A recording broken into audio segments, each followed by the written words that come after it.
Hello, my name is S.K. Williams, and on the 29th of March 2026, a Sunday, it happened to be Palm Sunday and my brother's birthday at the same time. And since I'm actually celebrating the Eastern Orthodox Lent, to me, the next Sunday is Palm Sunday, but also Easter Sunday for the West.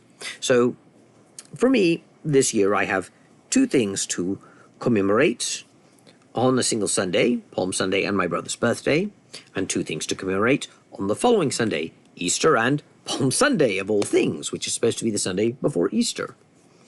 And I decided to release my time agency story on each Sunday. Unfortunately, I won't be able to do that. Not really. Because I had a technical error happen. The audio file became corrupted and I had to re-record it. Unfortunately, I couldn't do this on the schedule that I had set. So, using an old text-to-speech program and the old Microsoft David voice, I placed most of my story without the ending into the text-to-speech program and created the file that way. That way I could maintain my promise and the reason for posting it, both to mark Palm Sunday and my brother's birthday, but really to commemorate the fact that they happened at the same time, giving me the unique chance to release it at this point. But when I began rereading the story, I realized the theme of the story, as well as what it's about, isn't served by the ending that I wrote. I don't like the story the way it is written. Which is too bad, because I also like the ending. I like the solution that was come up with, but it doesn't fit the story that I'm telling. So what I'm planning on doing is breaking this story up into two stories. Taking the original story as it is, leaving it mostly intact with a few revisions, except for the ending, which will be rewritten. But I'm not just discarding the old ending, I'm going to preserve it as well, but I'll write another story. One that is similar to this one in the sense that it's set in the similar sort of setting and mission, but that has a different theme and pull to it. The first story, the one that I'm actually presenting as Sample Story 1, will be more contemplative and meditative and melancholy. It is about dying dreams and ideological worlds ending. The second one, not the second sample story, but the second one made of this original script, while it won't be some action-oriented shoot-'em-up, will be more action-oriented and more urgent and have a bit more excitement, and will be about the need to wipe the slate clean, the need to be active, and what happens when you don't. But these will be two separate stories now. Though they won't be two separate sample stories. I'm only going to make 3 sample stories. Rather, the ending of the original version of this story that will now be in a separate story will be a special presentation that I didn't intend on creating, but will. However, it won't be written the same way the sample stories will be written. You see, I'm going to write an actual series based on the time agency. And most of what I'll be writing will be written in script format, as if I'm writing a television show, because that's what I'm used to and like writing. I wrote the sample stories, though, in narrative prose. And I might write the fourth one, for want of a better term, in narrative prose. I haven't decided.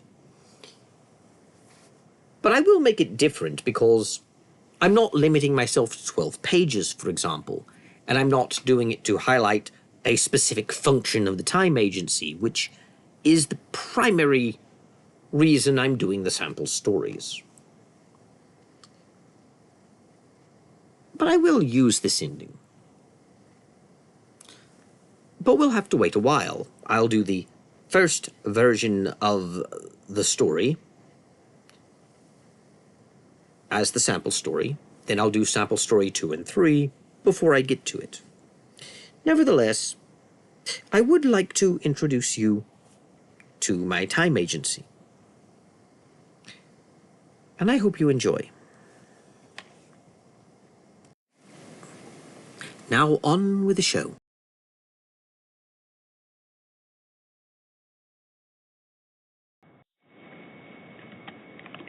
Imagine, if you will, that we are in a world that blends technicolor and dull gray swirling patterns of energy that look like mists or clouds in the background. A world where odd creatures occupy a dreamlike landscape. But a dreamlike landscape when the dream is ending. This is a realm of thought, a metaphysical realm where a shared universal unconscious for humanity and individual human aspiration reach, and where the thoughts of man take shape in archetypical forms, reflecting current beliefs and ideals. Here, symbols move as if alive, or dot the landscape that is shifting and gradually breaking apart, seemingly turning to dust and dissipating, with energy being finally pulled into the sky toward a large black void. Here dreams die and ideals crumble. It is a fading, collapsing world, a last gasp of a die. And our story begins with the arrival in this landscape of a sphere. The sphere appears in a darkened world with a gray landscape. Some flashes of color remain in the sky, buried beneath what appears to be gray clouds made of light, not vapor. A surreal, dreamlike world made of swirling energy and fading symbols exists as a metaphysical realm where human thoughts manifest.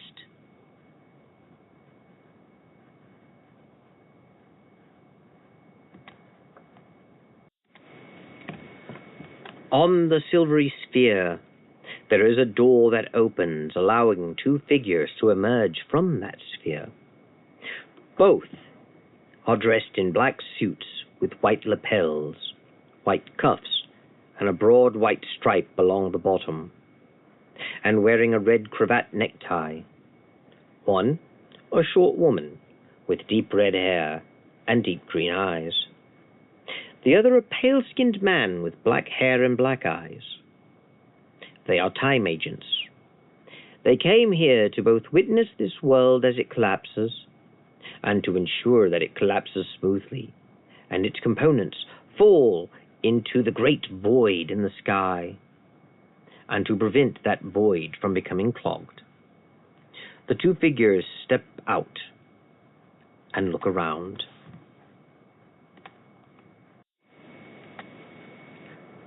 The arrival.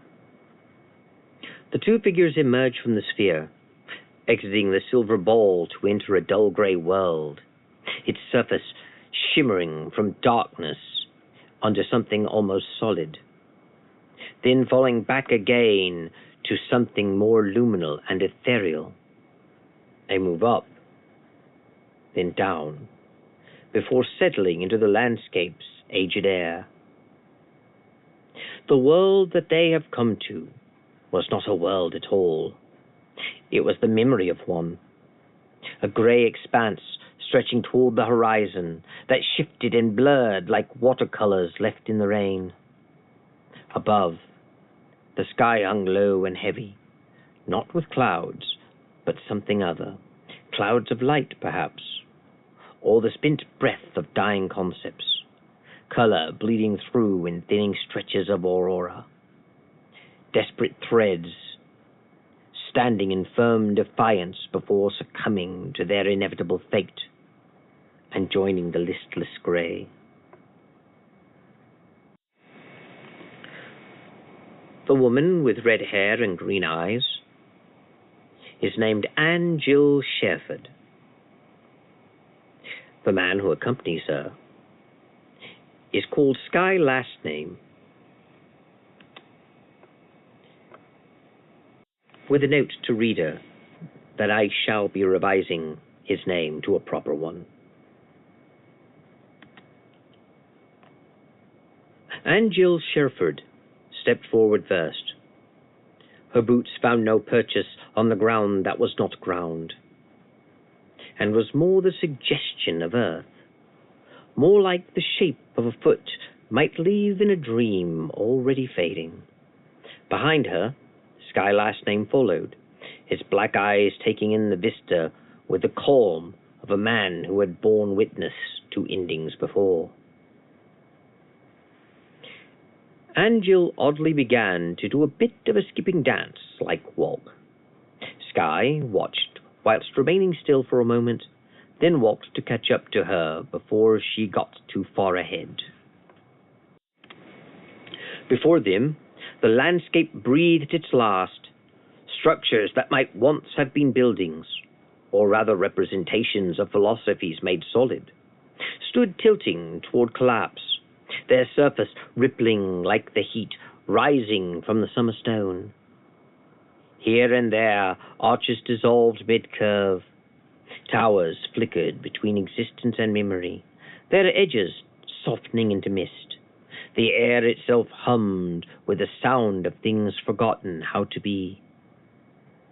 It is a landscape of form given to abstraction, living representation, archetypes, but no longer in living color, and being slowly drained away, leaving a faded, half-made, distorted landscape, populated by living symbols and bulwark landmarks that are chipped away, a fading, decaying world, a world of dying dreams.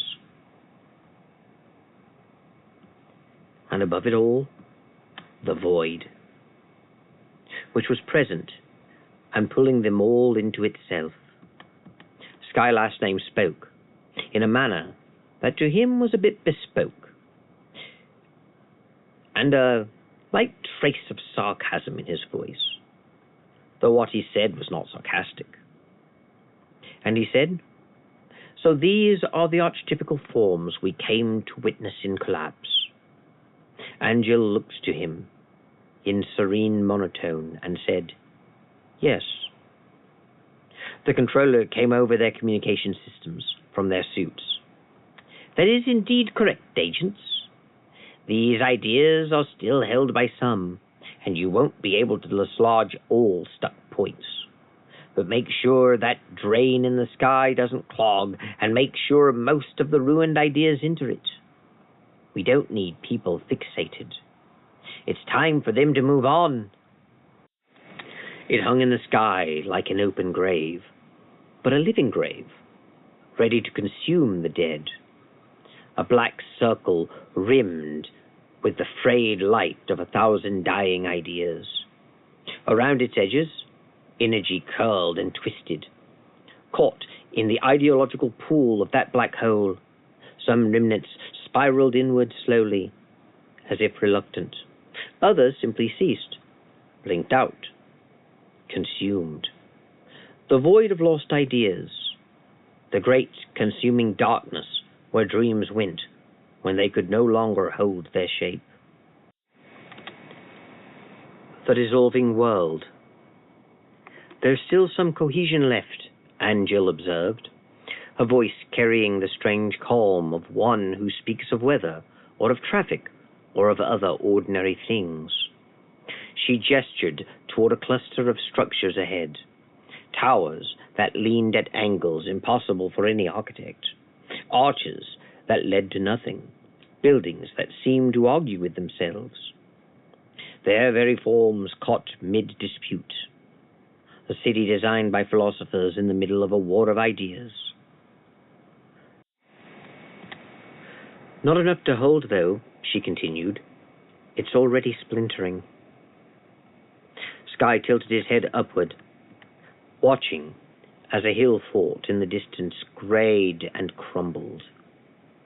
It had been something once, some sort of symbol of some forgotten ideal, perhaps some dream of permanence or defiance. Now it fell to pieces like ash caught in an unfelt wind, the golden dust rising, spiraling, joining the endless drift toward the void. Waves of color moved through the air, rainbows and crimson and blue, but intermixed now with the gray eventually prevailing as the color lost its vibrancy, as it was fated to, for it is a substance dislodged from its vitality, always fading until its final collapse.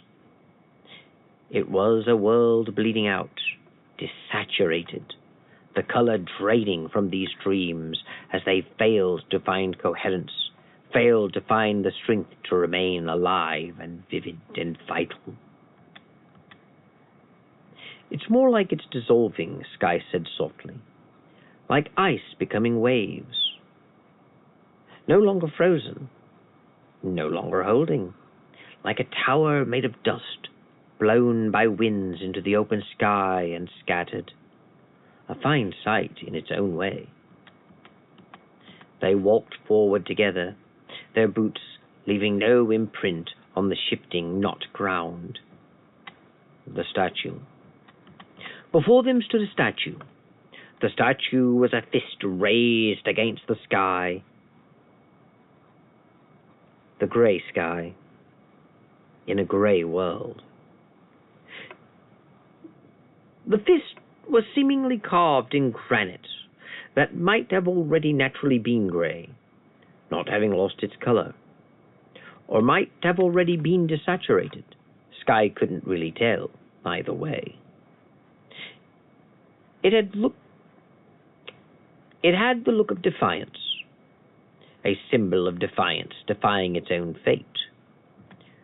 But it seemingly was crumbling to dust, slowly at first, then faster. Angel saw it. Her gaze turned to the symbol of rebellion and defiance that she would never truly embrace herself. And she said to Sky, humans need to learn defiance in spirit is never a solution, and a rebel heart can never know peace. She regarded it with something that might have been sorrow, or what was the closest to her to sorrow. Or it might have been recognition, a distant echo from her own past that led itself to sorrow and of brothers lost. A symbol of defiance, she said in serene monotone, defiant of its own fate. How oddly appropriate. We'll dissolve it, she added, reaching into her pocket for a device, a wand of metal, hollow at the tip like a tube, a handle below, a few controls, and a button that served as a trigger. Sky stayed her hand. No need. We can't expect everything to dissolve away. And symbols often last longer than the things that they represent. This one is dissolving on its own. Let it go in its own. Let's conserve energy for the real blockages. Angel paused, then lowered her wand, replacing it in her pocket. They moved on, leaving the fading fist to its slow surrender. Sky last name offered a slight smile to Angel, who acknowledged, but her face remained the same, and they both walked on, continuing their examination of the dissolving place. The bridge and the birds. Ahead, the bridge spanned nothing. A structure that had once connected ideas, now too far apart to bridge. It began to ripple like a wave, its arches shimmering into an aurora that flowed into a fluid-like manner, flashing indignantly as if in protest, before silently dissipating into the gray atmosphere of this realm. In the sky above, odd shapes moved, birds perhaps, or the memory of birds, or symbols that had once been birds before they became something else, distorted, warped, becoming less distinct, losing their edges, becoming energy patterns, becoming shapeless displays of energy, before being pulled inexorably toward the black void. The agents paused, watching the process with a detached professionalism of those who had seen this before. "Do you see that?" Sky asked, gesturing toward a space where the bridge had been. Some of the patterns remain, even as the structure fails. They refuse to completely dissolve, and some last longer than others, as if some parts of them still believe. "Some parts of everything believes," Jill replied. "That's what makes dissolution so slow. That's what makes our work necessary." They continued their melancholic tour of a dying dream. The flower. Jill stopped suddenly. Her boots sank slightly into the shifting ground that was not quite ground. "Look," she said, her voice still serene, still carrying that strange calm. Ahead, a small patch of color persisted, a single flower, its petals a vibrant crimson, defiant in the bleached landscape around it. It should have faded by now. Everything else has. Yet it clung, flickering like lightning on a distant cloud, holding on. But not for much longer.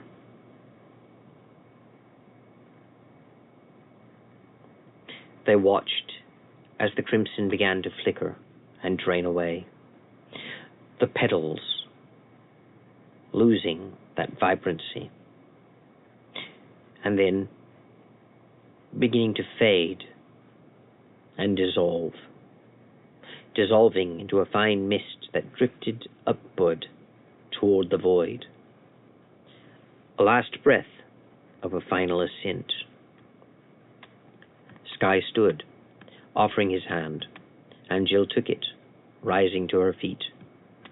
"Ideas don't die," he said. "They just change shape.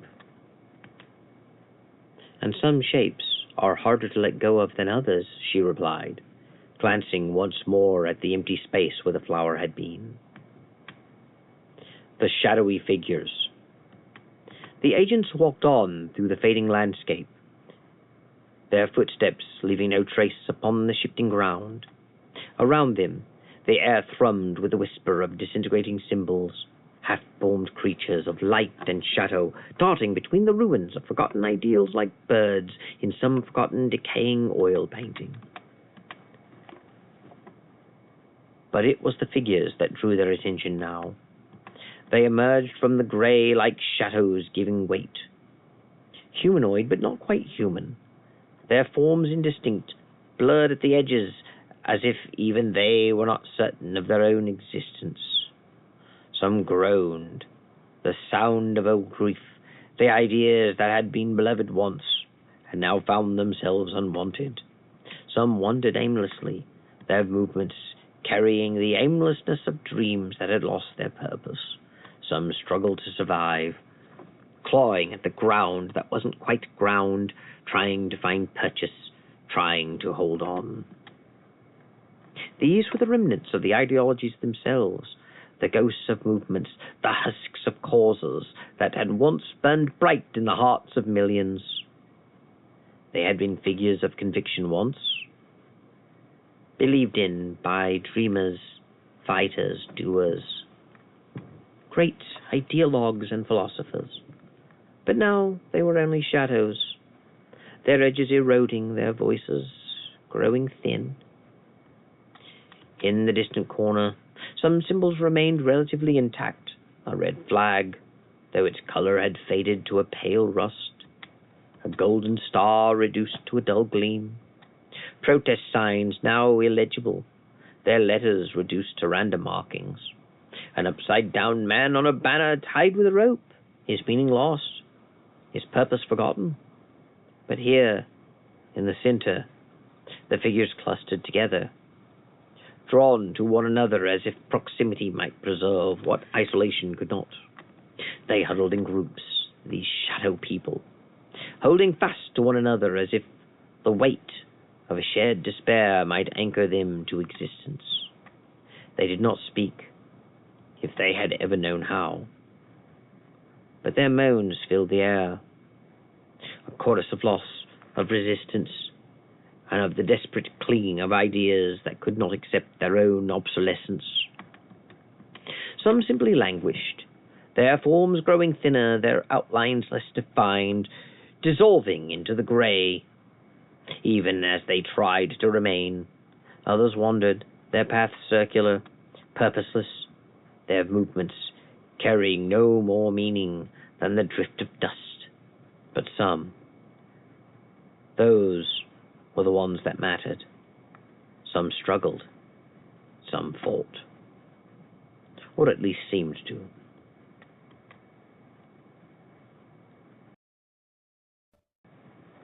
Here is where I'm going to delay the recording. It gives you a hint of what I'm planning, and I hope it both serves as completing what I had promised, presenting on the 30th of March 2026 the story, even if incomplete, and also presenting on the 29th of March 2026, because this, to me, is a continuation of what I have already posted, rather than a wholly new video, although physically it is a different video. And next week I shall complete this tale, but I shall also revise it in the meantime. So I'll be rereading it and presenting it whole, and after I have done so, I shall present the second story as well. But until then, I shall take my leave of you. Thank you, God bless, and goodbye.